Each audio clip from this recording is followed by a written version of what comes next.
So in today's video, I wanted to talk about something that I cover with a lot of my students, and that's whether you should or shouldn't learn to read music. And I'm just going to give a couple examples for why I think it's probably a good idea that you should learn to read some music. Now, the first misconception that's often shared about reading music is that people think that they have to be an absolutely brilliant sight reader to be able to read music and get value from it and say that they read music.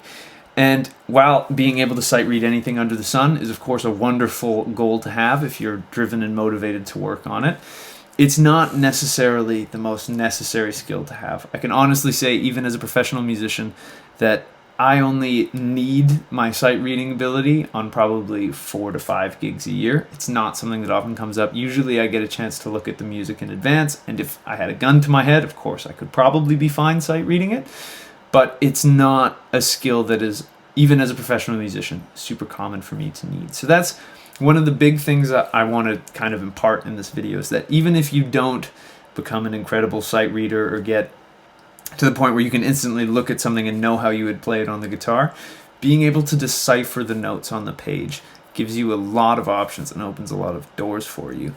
Like, here on YouTube, there's tons and tons and tons and tons of educational content. I'm, of course, part of this, and I do plan on making a video on reading music for guitarists to kind of give my process and thoughts and show how I work on it with students. But one of the big pluses of the internet is that if you can read music, you can steal information from piano players, from saxophone players, from violinists, from whatever it may be. Anywhere where music theory is being discussed, you have now kind of bought yourself a seat at the table by spending some hours learning how to decode what's on a page. And the wonderful thing about that is it will 20 times the amount of information that's available to you to educate yourself. And I always think that that is, of course, a net positive. It's always great to have as many options at your disposal as possible.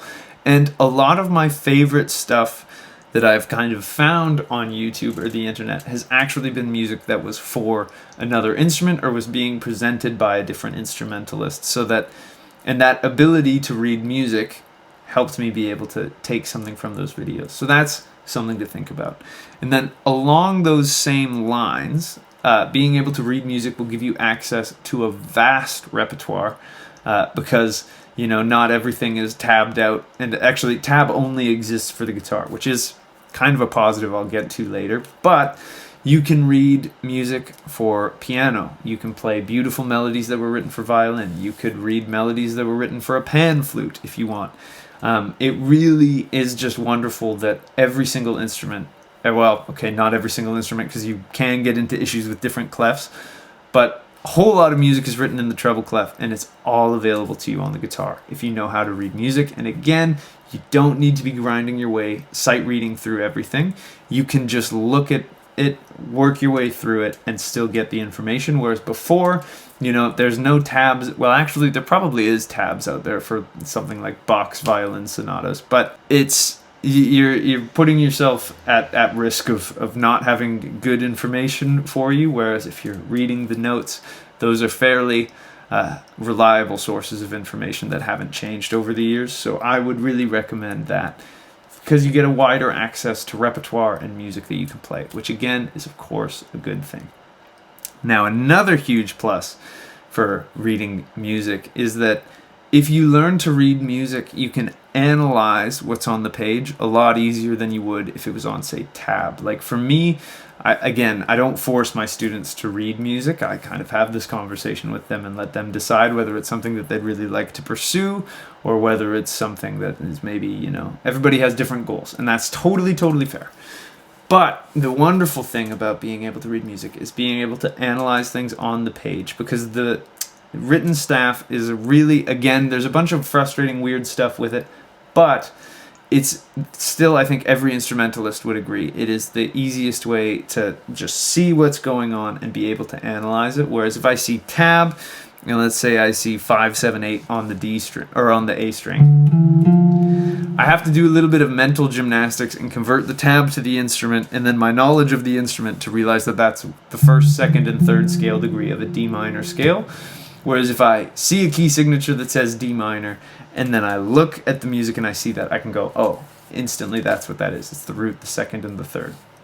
And especially with stuff like chords, being able to see the notes, it really makes theory easy to analyze when you can see it all written out and decode it. And again, I'm not talking about sight reading everything perfectly. I'm not talking about even being able to play it with relative ease quickly. I'm just saying that it really does make things easier to analyze and understand in that kind of analytical way. Now, I'm going to go to the two kind of downsides of reading music on the guitar, which are both actually kind of tied into each other. But the first is that the guitar is a really weird instrument where you can play the same note in about 5 different places. And then if I had a couple more frets, I could get it on my low E string as well. Depending on the guitar you have, you might be able to. But there's no real indication on sheet music which of the, because it's just pitch. So that pitch would look the same on every bit of written music, and there's no way of knowing what fret to play it on. And that's just something that you slowly get better and better at dealing with, especially in situations like sight reading. You kind of have to make decisions on the fly and live with the decisions that you make, which is a good practice in and of itself. But that is an inherent downside to reading music on the guitar. I think sometimes we get maybe a little bit too much flack for being bad readers because, while guitarists do tend to be worse sight readers than, say, sax players or trumpet players or piano players or all of this, I would argue that we have the hardest instrument to sight read on, other than maybe voice, because of course we can press a fret and get that note, whereas a singer, there's a more complex process involved. But even singers, that pitch is that pitch. It's not that pitch at the first fret, it's not that pitch at the 6th fret, or so on and so forth. So we do actually have quite a disadvantage in that particular regard, and that's something that tab can help out with, in that it gives you very, very specific information on how to play the music that is there. But again, for that benefit on tab, it comes with the cost of not all tab has rhythmic notation to let you know how it's going, so you have to kind of listen to the song and then look at the tab and try to put the two together. Whereas, of course, written music has rhythmic notation drilled into it, so you can even understand what something sounds like just by looking at the page, which is obviously a wonderful thing to have at your disposal. So that's really it for me today. If you enjoyed the video, I'd really appreciate it if you liked and subscribed. It truly helps me out more than you know. If you have any thoughts or comments on whether you should read music or not, whether you're glad that you can read music, whether you're glad that you can't, which would be kind of an interesting thing if you're glad that you can't do something, but hey, whatever it may be, let me know your thoughts on this in the comments. Do you agree? Do you disagree? If you want to support me in the channel here, there's a link down in the description to my Patreon page. You get early access to videos and you help support me putting out all this free educational content every single week. If you're looking for some education, you can also purchase my educational book or my video course down there in the description as well. You can also find a link to book a guitar lesson with me. I'd love to work with you on whatever's troubling you on the guitar. And last but not least, I've got at least 2 new videos coming out every single week. I hope I'll see you in the next one. And until I do, I wish you a wonderful day, and I hope you get to have some fun playing the guitar. Thanks.